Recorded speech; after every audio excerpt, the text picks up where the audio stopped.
Assalamualaikum warahmatullahi wabarakatuh. Perkenalkan, saya Jaki Jaran Fadlio dari kelas 11 IP 1 kelompok 6. Di sini saya akan mempresentasikan atau menjelaskan sedikit tentang dampak di bidang sosial, budaya, dan pendidikan. Di bidang sosial, pada masa kolonial Belanda, pembagian status sosial ditetapkan dalam Peraturan Hukum Ketatanegaraan Hindia Belanda. Menurut Hukum Ketatanegaraan Hindia Belanda, penggolongan penduduk Indonesia sebagai berikut. 1. Golongan Eropa dan yang dipersamakan, yaitu sebagai berikut: seperti bangsa Belanda dan keturunannya, bangsa-bangsa Eropa yang lain seperti Portugis, Perancis, dan Inggris, orang-orang bangsa lain yang telah dipersamakan dengan Eropa karena kekayaan, keturunan, dan pendidikan. Lalu ada golongan timur asing, yaitu golongan yang terdiri dari golongan Cina, Arab, India, Pakistan, dan yang lainnya.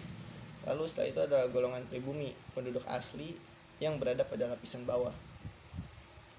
Lalu adanya pelapisan sosial. Dalam masyarakat pribumi dikenal adanya pelapisan sosial berdasarkan status sosialnya. Seperti lapisan bawah terdiri dari rakyat jelata dan merupakan penduduk terbesar dan hidup melarat. Lalu lapisan menengah terdiri dari para pedagang kecil dan menengah, petani-petani kaya, serta pegawai. Lalu lapisan atas terdiri dari keturunan-keturunan bangsawan atau kerabat raja yang memerintah suatu daerah.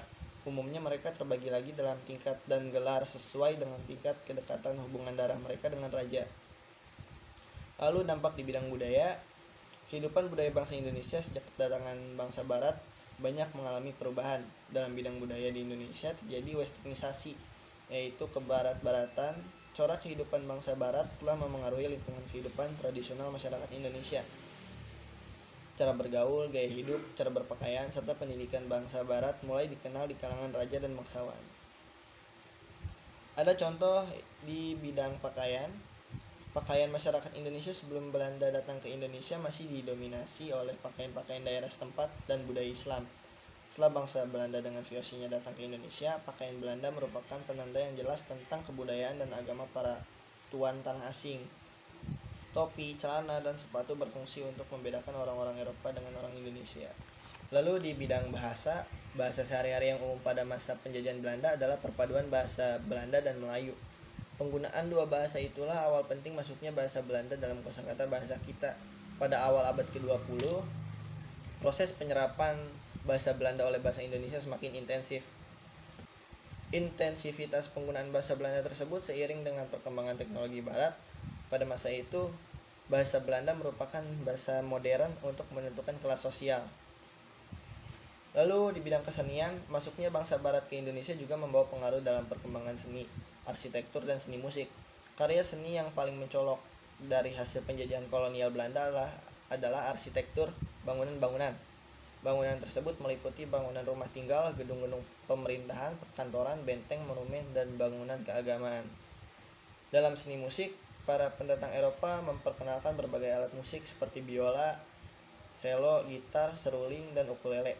Dari alat tersebut, mereka memperkenalkan sistem solmisasi dalam berbagai karya.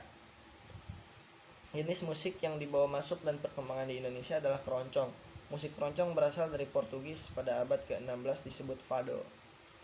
Lalu di bidang pendidikan, tujuan pembentukan sistem pendidikan Belanda bagi orang Indonesia sebelum politik etis adalah sekedar untuk menyediakan tenaga ahli yang murah untuk mengerjakan administrasi kolonial.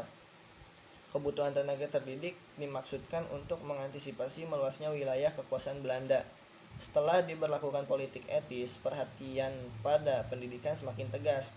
Adanya politik etis memberikan pengaruh positif bagi perkembangan pendidikan di Indonesia. Belanda mendirikan sekolah-sekolah bagi orang Belanda dan pribumi di berbagai daerah. Penerapan politik etis menyebabkan munculnya kaum intelektual di Indonesia. Adanya politik etis membawa pengaruh besar terhadap perubahan arah kebijakan politik negeri Belanda atas negeri jajahan. Pada era ini muncul simbol baru, yaitu kemajuan. Berbagai kehidupan mulai mengalami perubahan, mulai diperhatikan pembangunan infrastruktur, yaitu dengan adanya jalur kereta api Jawa Madura. Dalam bidang pertanian, pemerintah kolonial memberikan perhatian pada bidang pemenuhan kebutuhan pangan dan membangun irigasi. Sekian penjelasan singkat tentang pengaruh di bidang sosial, budaya, dan pendidikan dari saya. Terima kasih. Assalamualaikum warahmatullahi wabarakatuh.